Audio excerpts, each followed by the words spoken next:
এসো বেগম, রাত অনেক হয়েছে, এবার এবার আমরা একটু ঘুমিয়ে যাই। বেশ জাহাপনা, তাই হোক।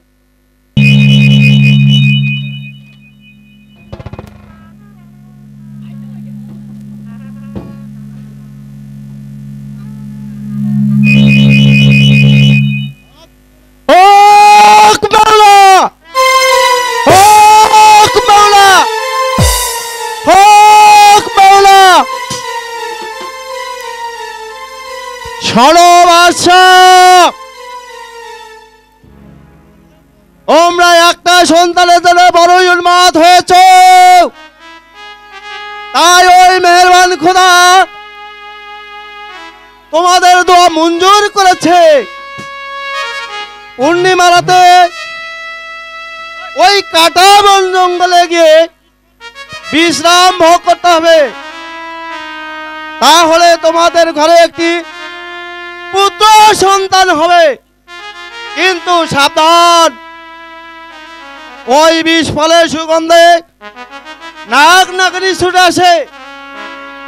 ওই বিষ ফল খাবার জন্য ওদের আসার আগেই তোমাদেরকে ওই বিষ ফল ভক্ষণ করতে হবে, নইলে কিন্তু বিপদ হবে। কথাটা মনে থাকে যেন।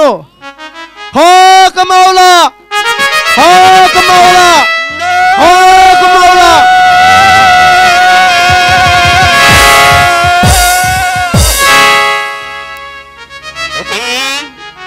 দরবেশ বাবা, দরবেশ বাবা, তুমি গেলে কোথায়? দরবেশ বাবা, তুমি গেলে কোথায়? আপনি চিৎকার করছেন কেন? বেগম, স্বপ্ন দেখলাম, আমি স্বপ্ন দেখলাম।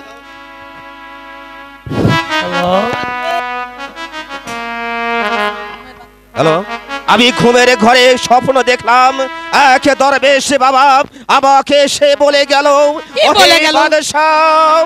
তো পূর্ণিমা রাতে তুই ওই কাটার বনে গিয়ে বিষ ফল ভোগ করলেই তোমার গর্ভে আল্লাহ তাআলা একটি পুত্র সন্তান। বেগম, তুমি কি বলতে পারো সেই কাটার বন কোথায় আর পূর্ণিমা রাতে কবে, তুমি কি জানো? আজ তো সেই পূর্ণিমা রাত। আজ সেই পূর্ণিমা রাতে, তাহলে আর এক মুহূর্ত বিলম্ব করব না বেগম, এই মুহূর্তেই উল্কার বেগে ছুটে যাব সেই কাটার বনে, বিষ ফল ভোগ করব।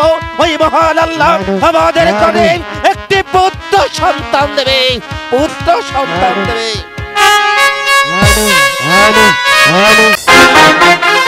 সাথী, বাহ কি সুন্দর রাত, এই পূর্ণিমার রাত। এখন পর্যন্ত পূর্ণিমা চাঁদ ওঠেনি, আর পূর্ণিমা চাঁদ উঠতে এখন অনেক সময় বাকি আছে। সাথী, চলো এবার আমরা কিছুক্ষণ আনন্দ করে নিই।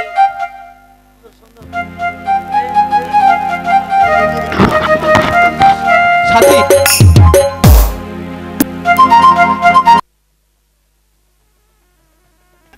ওই তো দেখা যাচ্ছে কাটার বন, ওই জঙ্গলে গিয়ে আমরা বিষ ফল ভোগ করব। বেগম, এসো এসো। আরে বাবা বাবা, সুন্দর সুগন্ধ, যেন মনে হচ্ছে ফুটান্ত গোলাপের সৌরভ। জাহাপনা, এখানেই মনে হয় সেই ইয়ে আছে, এখানেই এখানেই আছে। হ্যাঁ। দেখো তো, দেখো তো বেগম, কোথায় সেই বিষ ফল? একটু দেখো, খুঁজে দেখো, খুঁজে দেখো। জাহাপনা, জাহাপনা, এই তো কিছে? এই তো সাপ, হ্যাঁ হ্যাঁ, সাপ, একটা সাপ সাপ। আছে আড়ালে। তুমি কোনো চিন্তা করো না রানী, আমার হাতে রয়েছে অস্ত্র, আমি ওকে এক কবে দুই খণ্ডিত করব। এই এই বল, এই একটি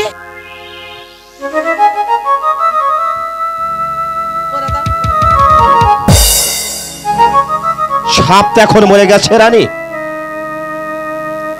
স্বামী, ওই ওই তো দেখা যাচ্ছে বিষ ফল। তাই তো, তাই তো, তাই তো। বেগম, এসো এসো, আমরা ওই বিষ ফলটা ভোগ করি। এসো এসো। এই তো,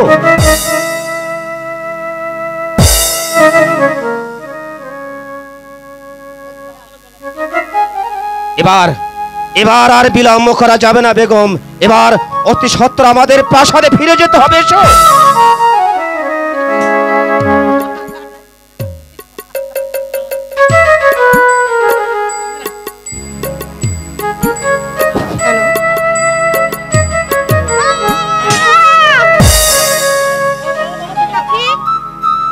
সাথী, তোমার কি হয়েছে সাথী? তুমি এভাবে পড়ে আছো না? সাথীকে ছোড়া মেরেছে? কিছু মারা গেছে না?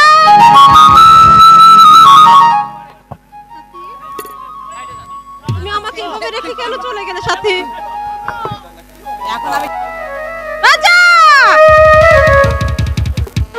আমার নাককে কেড়ে নিয়েছো, আমিও তোমাকে কিছুতে ছাড়বো না, কিছুতেই না।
সর্দার,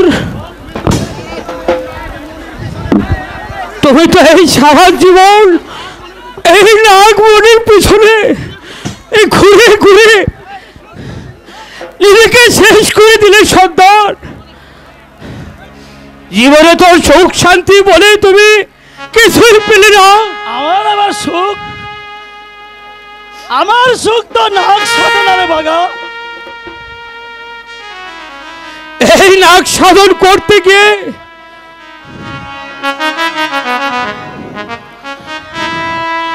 অনেকে তার জীবন দিয়েছে, কিন্তু হাসিল করতে পারেনি। তুমি এই সব ছেড়ে দাও সর্দার, তুমি এই সব ছেড়ে দাও। না রে বাগা না, তুই এই বাগা, তুই আমার জন্য কিছু ভাবিস না রে বাগা, কিছু ভাবিস না। আমি একবার যদি ওই নাক সাধন করতে পারি তাহলে আমি হব সারা নাক ফুলের বাচ্চা। তাহলে সমস্ত নাগ নাগিনী আমার কথাই ওঠার বসা করবে রে বাগা, ওঠার বসা করবে। আমি নিজের চোখে দেখেছি হাজার হাজার মেয়েরা তারা নাক সাধন করতে গিয়ে তাদের মহামূল্যবান জীবনটা দিয়েছে। আমি তোমার দুই পাও ধরে অনুরোধ করে বলছি, তুমি এইসব ছেড়ে দাও সন্তান, তুমি এইসব ছেড়ে দাও। তুই আমার জন্য কত ভালোবাসতে পারছ, তুই আমাকে খুব ভালোবাসিস তাই না রে বাগা? হ্যাঁ সন্তান, এই কারণ হলো তুমি আমাকে শিশুকাল থেকে রাস্তায় থেকে কুড়ে এনেছো, লালন পালন করেছো। কে আমার বাবা আর কে আমার মা আমি তো জানি না সন্তান, আমি তো জানি না।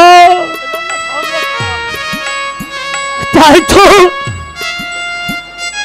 তো আমি তোমাকে কিছুতেই মরতে দেব না সন্তান। আমি তোমার দুটি ভাই ধরে বলছি,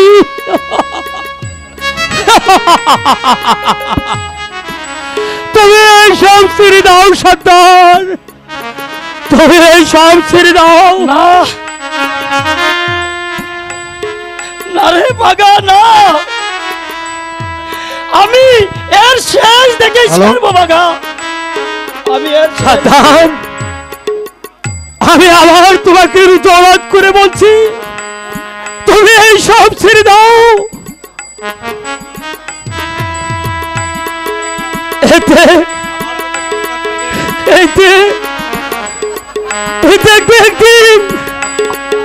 এই নাগের পিছনে তোমার জীবনটা যে চলে যাবে, তুমি এই সব ছেড়ে দাও সন্তান, তুমি এই সব ছেড়ে দাও। না রে বাগা না,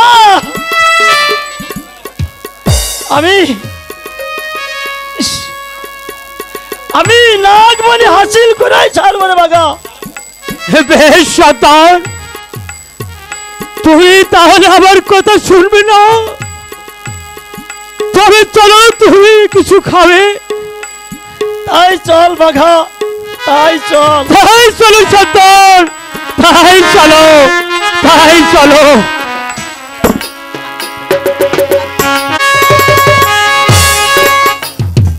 সারা বেগম অনেক ওই খোদা তাআলার কাছে কান্না কাটির পর ওই মেহেরবান খোদা আমাদের মনের বাসনা পূর্ণ করেছে, তাই আজ তুমি সন্তানের সম্ভব।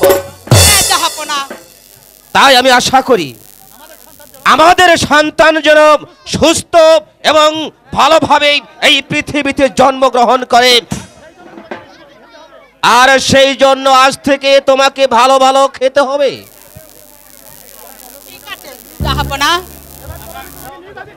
এবার চলো বেগম, আজ আমি নিজ হাতে তোমাকে খাইয়ে দেব।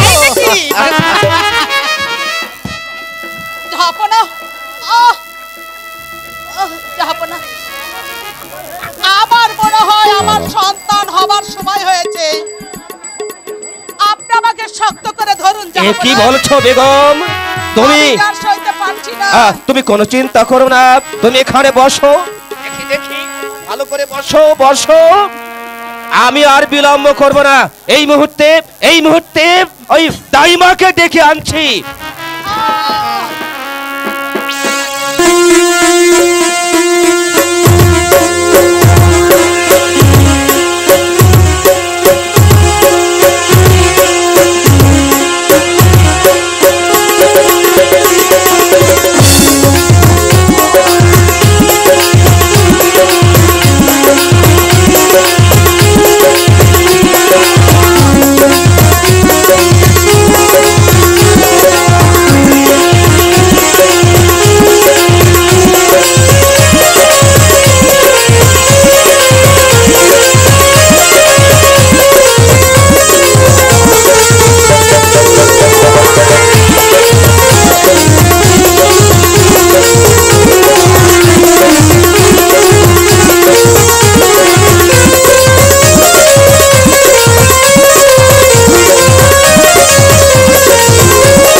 তুমি অমন করছো কেন? কি হয়েছে?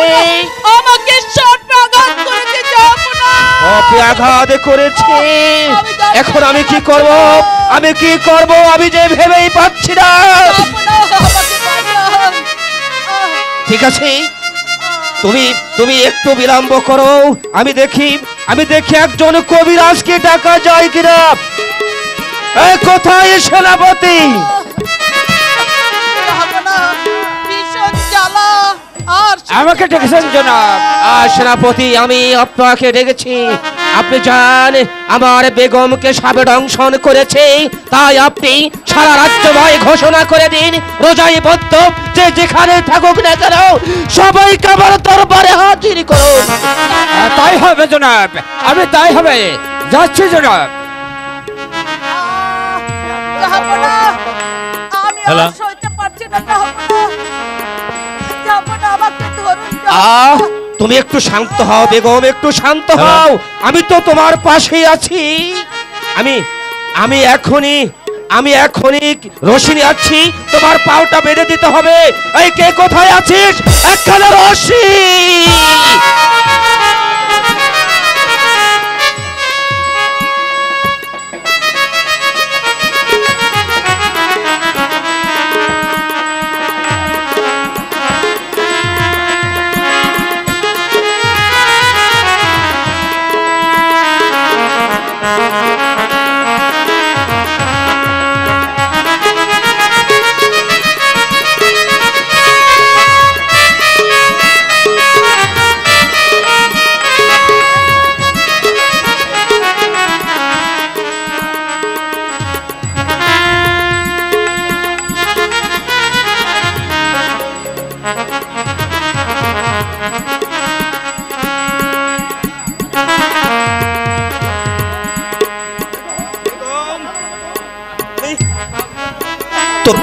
বলছো না কেন বেগম? তোমার কি হয়েছে? তুমি কথা বলো বেগম, তুমি কথা বলো। জনাব, এই তো সামনে সত্তরকে আমি নিয়ে এসেছি জনাব। বেদে সর্দার, দেখো আমার বেগম কি অবস্থায় পড়ে আছে। তাকে কেমন করে ভালো করা যায় তুমি বলো।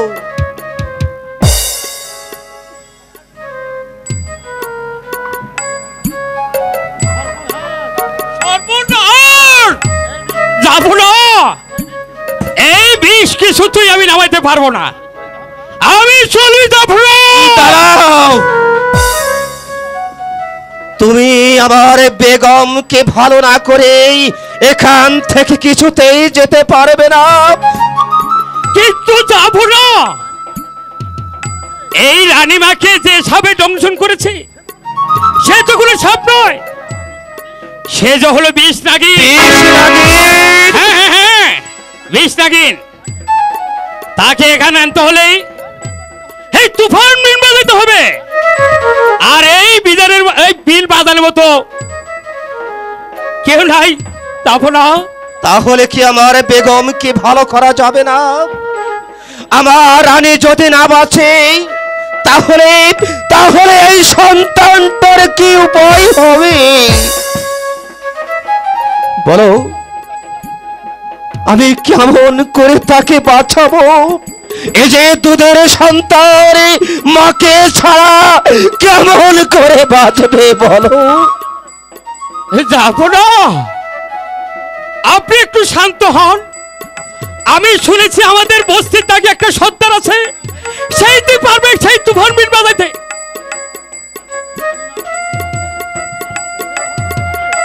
রানীমাকে সেই ভালো করতে পারবে। কি বলছো বেদে সর্দার? হ্যাঁ, আমি ঠিকই বলছি।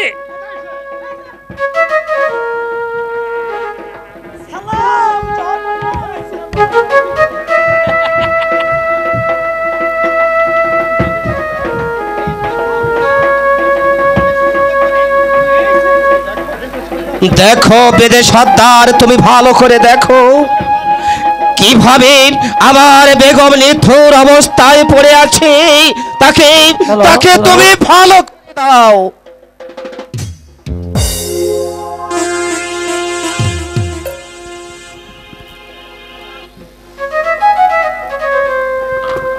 হ্যাঁ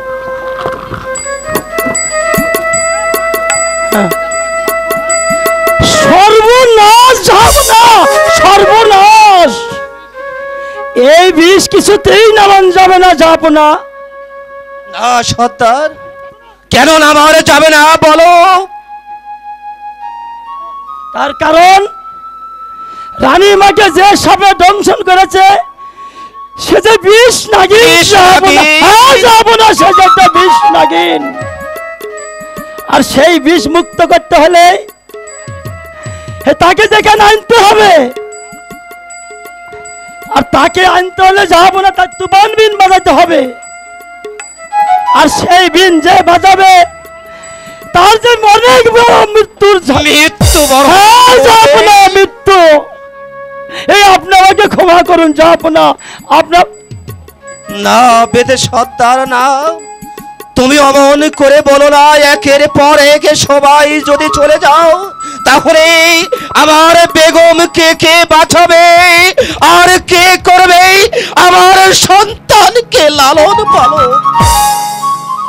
তুমি তুমি হচ্ছে আমার শেষ ভরসা। তাই তুমি যদি ফিরে যাও তাহলে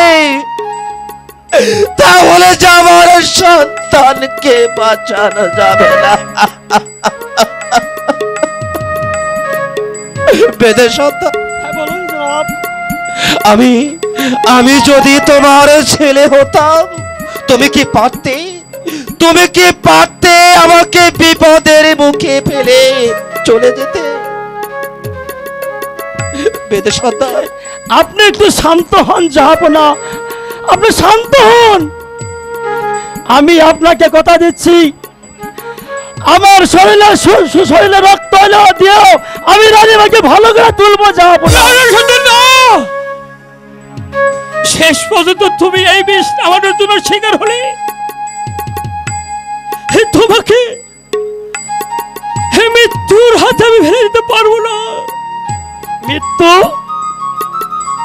মৃত্যুর ভয় আমি করি না বাবা।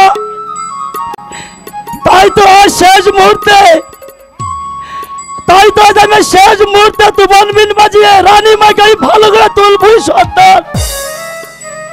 আর যদি রানীমাকে আমি ভালো করতে না পারি তাহলে আমি আজ জীবনে কোনোদিন সাপ ধরবো না রে ভাই, দা সাপ ধরবো না। না সর্দার না, তুমি সেইবারের মতো ভেবে দেখো, এই বীজ যদি তুমি নামাইতে না পারো তাহলে তো তোমার মৃত্যু অনিবার্য হবে।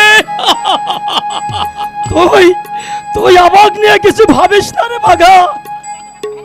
আমি রানীমাকে ভালো করে তুলবো। আপনারা সবাই সরিয়ে যান, আপনারা সবাই নামিয়ে চলে যান।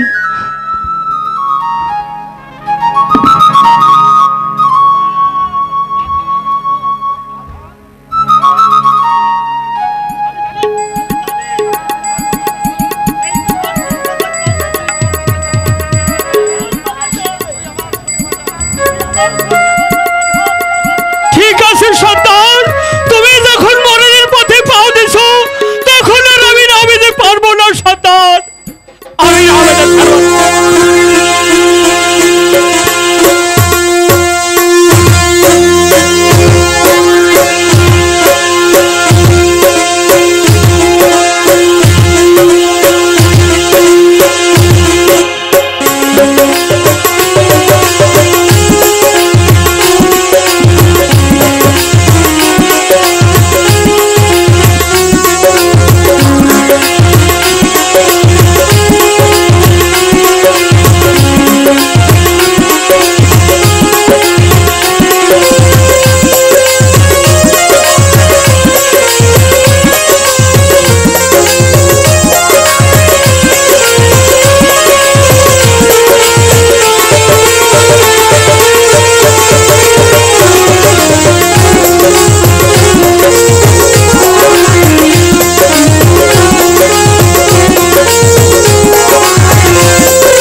এদিকে আগে বল, তুই কেন রানীমাকে দংশন করেছিস?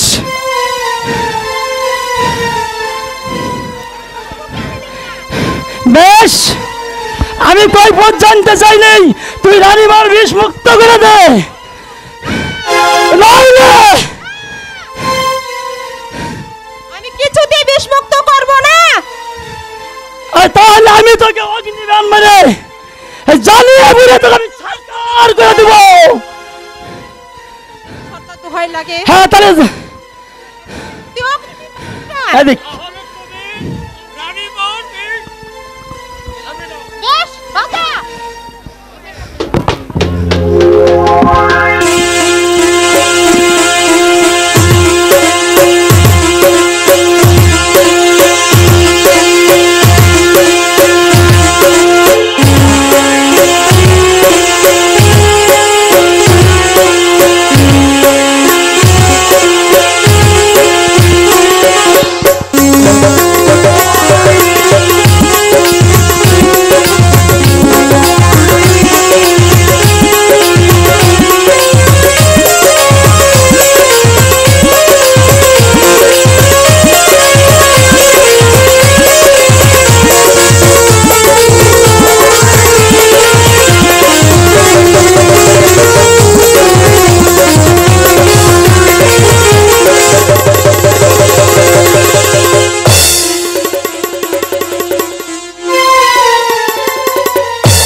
সত্তর তাই চলে যাচ্ছি, তাই যাচ্ছি, তাই যাচ্ছি।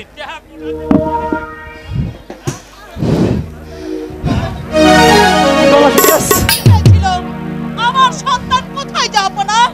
এই তো তোমার সন্তান আমার কোলে, তুমি নেবে? নাও নাও।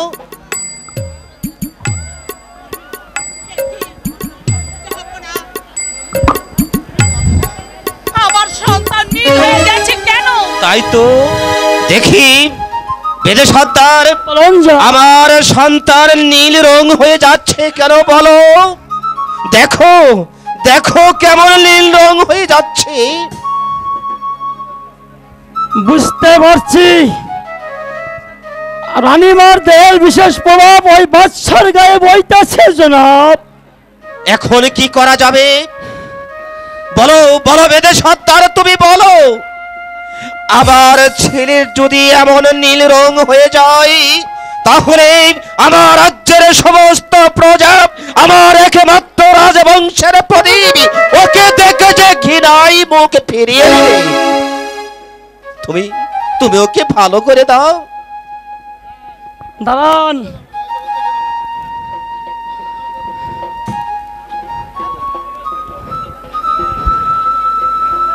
হ্যাঁ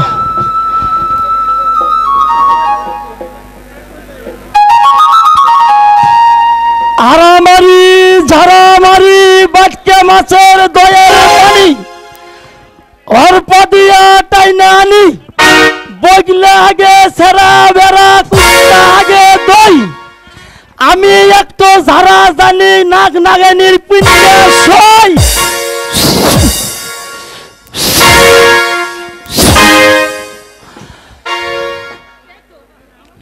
আমার ছেলে ভালো হয়ে গেছে। তাই তো ছেলে তো ভালো হয়ে না যাচ্ছে। ভালো হয়নি, তার মানে বিষক্রিয়া এই বন্ধ হয়েছে মাত্র। তবে তাই যাব না, চিরদিনের জন্য নয়। চিরদিনের জন্য নয়। না যাব না, চিরদিনের জন্য বলো নয়। বেদে সর্দার, বলো তাহলে এখন কি করব? তাহলে শুনেন, ওর দেহে মাঝে মাঝে বিষক্রিয়া দেখা দিবে, তখন অসহ্য যন্ত্রণায় চিৎকার করবে। তারপর তারপর যদি ফের সেই নীল রং হয়ে যায়? আপনি এই না কোনো চিন্তা করবেন না, যাবো না। আমি তেল পড়া দিয়ে যাব, যখন বিষক্রিয়া দেখা দিবে, ও সহ্য যন্ত্রণা করবে, তখন এই তেলটা ওর শরীরে মালিশ করে দিবেন জাহাপনা। ঠিক আছে, তাই হবে। এখন ওর দেহ থেকে সমস্ত বিন মুক্ত করতে হবে। সে জিনিস লাগবে, সে জিনিসটা আমার কাছে নেই এমন জাহাপনা। কি জিনিস তোমার কাছে নেই বলো, আমাকে বলো। নাগমণি জাহাপনা। নাগমণি? হ্যাঁ জাহাপনা, নাগমণি। সে কেমন জিনিস? নাগ মন্দিরে সে থাকে, আর সেই নাগমণি উদ্ধার করতে হলে 5টা 10টা 10 জহর করে লাগবে জাহাপনা। জহর করি? হ্যাঁ জাহাপনা, জহর করি। সে কেমন জিনিস? সাপে যখন বিষ সারার জন্য মাতাল হয়, তখন ওই গর্তের মধ্যে গিয়া সেই বিষটা ছাড়িয়ে দেয় জাহাপনা। আর ওই বিষটা শুকাইয়া তখন হয় ওই জহর করি জাহাপনা। তাও ওই 2 যুগের মধ্যে যদি বিষ জহর করে জোগাড় করতে না পারেন জাহাপনা, 2 যুগের শেষ দিনে সূর্য ডোবার সাথে সাথে আপনার ছেলে যে মারা যাবে জাহাপনা। না না না, বেদে সর্দার, তুমি এমন কথা বলো না। যেমন করে হোক আমার ছেলেকে বাঁচাতেই হবে, কারণ রাজবংশের একটা প্রদীপ সে যদি নিভে যায়, আমার রাজ্য যে অন্ধকার হয়ে যাবে। হ্যাঁ, বলুন রানীমা। মিনতি করে বলছি, হাত জোর করে বলছি, আপনার একটা বিহিত করুন। ঠিক আছে, ঠিক আছে, আমি চেষ্টা করে দেখবো। এবার আমি আসি। আর রানীমা বেদে সর্দার, বলুন জাহাপনা। আমি শেষবারের মতো তোমাকে অনুরোধ করছি, তুমি তুমি যে কোনোই ভাবে হোক আমার ছেলেটা ভালো করে দাও। আর একটি কথা, বলুন জনাব। আমার রাজকুমারের শরীরে যে কঠিন ব্যাধি রয়েছে, এই ব্যাধির কথা তুমি, আমি, আমার বেগম, এই 3 জন ছাড়া এই রাজ্যের আর কেউ যেন জানতে না পারে। না, আমাকে যাবো না। কথা দাও। আমি আপনাকে কথা দিলাম, আমি আপনি আর রানীমা ছাড়া আর কেউ জানবে না জাহাপনা। ঠিক আছে আর কেউ জানবে না। বেগম, চলে এসো, চলে এসো, আমরা বিশ্রাম করবো।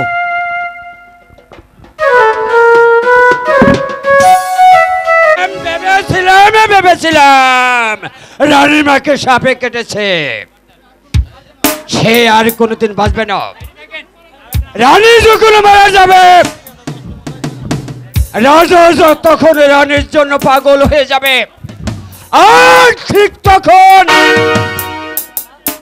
আমি ওই রাজাকে বন্দী করে রাখতাম ওই অন্ধকার কারাগারে, কিন্তু তা হলো না। তাও যখন হলো না, আমাকে অন্য চাল চালতে হবে। সেই চালায় তোমাকে একদিন ধরা করতে হবে। তুমি আমার নাম সেনাপতি জুলমুৎ খা।